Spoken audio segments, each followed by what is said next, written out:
the time has come for me to review Beavis and Butthead Do the Universe for the honor of the 1 year anniversary of the movie coming out. I can't believe it's already been a year. Time flies. And so I was super excited for this movie. I just wanted it to come so bad when I saw that trailer. And so what this movie is about is Beavis and Butthead are sent to space camp. And they confuse a space station of being, and then it causes the space people to want to recruit them on their little space mission, but of course the mission goes wrong, and then Beavis and Butthead end up falling into a black hole, and now they're magically in 2022, and that's the plot. It is insane, but I love it. There are so many funny moments in this movie. Like, it was actually funny when I saw it. Like, of course there's so many sex jokes and dirty humor, but that's Beavis and Butthead for you. And the animation looks really awesome. It doesn't look like the 2011 episodes or the 90s. It has a more modern look with it, with the mix of those 90s episodes. And it confirms that Beavis and Butthead are definitely in the 90s. And what causes them to go to space camp is because they fail at a science project where Beavis is thrown across the room and then he causes a fire. That's what leads to their arrest.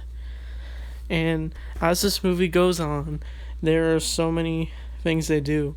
Like, we run into smart Beavis and smart Butthead. This idea is genius. And when they tell them they have to go through the portal to save the universe, Beavis and Butthead are just like, what did they say? They're just British. And then, they discover the iPhone. This is where the movie gets even funnier. They take a family's phone after trying to do a picture, and they think it's like a little TV. And then they go to like various stores, music plays, and they're just buying nachos after nachos with the phone. And they even rent a hotel and trash it. And Beavis sort of has a lot of moments in this movie. Like, he has a few emotional moments, like he's bonding with Siri. And what is causing them to go on this quest is because they want to have sex with one of the astronauts named Serena. And she confuses them with having sex. That's what leads to them going on the space mission. And her character is definitely something. She's definitely a villain. Like, she wants to kill Beavis and Butthead. That's what their entire goal is. This movie is an entire misunderstanding. And that's what I like about it. It just keeps getting fun. And there's even joking about white privilege. I know I don't want to talk about culture war on this channel, but it's kind of funny how Beavis and Butthead just make fun of that stuff. And they end up getting arrested, and we do see a scene with Cornholio where Beavis is given a bunch of drugs, and it's so funny. And the prisoners actually bow down to him. And then as the movie goes on, Beavis and Butthead do have a few visions where Beavis is in love with Serena, and they have this graphic scene where she chops Todd's head off because Beavis views her as a hero, and Butthead's a donkey, and then Butthead views himself as, well, rich. And Beavis and Butthead somehow get home, and then, of course, because they've been gone for so long, someone rented their house, and there's no TV. They even get pissed off over it, and they argue, but then as they get away, we also do get a mention of Beavis's mom, so it confirms they have parents, even though we never see them.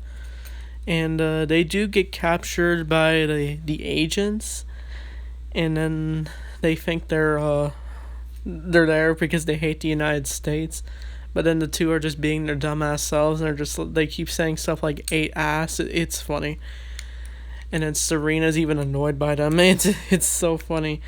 And so as the movie goes on, there's this big cool car chase, and one of the agents is actually feeling guilty for wanting to kill Beavis and Butthead, and so he gives them the car keys to escape.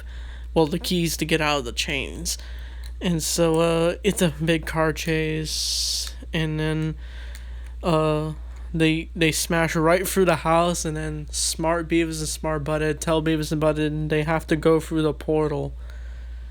But instead, the agent, falls in because he's tired of Serena from committing criminal acts, and then he falls into the portal, and we assume he's traveled to the 90s. And I love it where smart Beavis and smart Butthead thinks they're not exactly perfect at everything. And so the movie ends with them, Serena going with smart Beavis and smart Butthead to the multiverse, and Beavis and Butthead get their house back together. And I just love how they just don't know they're in 2022. It's funny. And we also, at the end, get to see a multitude of Beavis and Buttheads. I hope if they ever do a third movie, they can do like Beavis and Butthead do the multiverse. That's a pitch for sure. So this movie, like I said, it's awesome. I had so many fun memories with this movie. And if you check out this movie, have a great time. Like, it's on Paramount Plus. It's still there. And heck, it even helped create the 2022 episodes. So, yeah, that's Beavis and Butthead Duo Universe. Check out my review. I hope you liked it. And thanks for watching. And see you guys next time.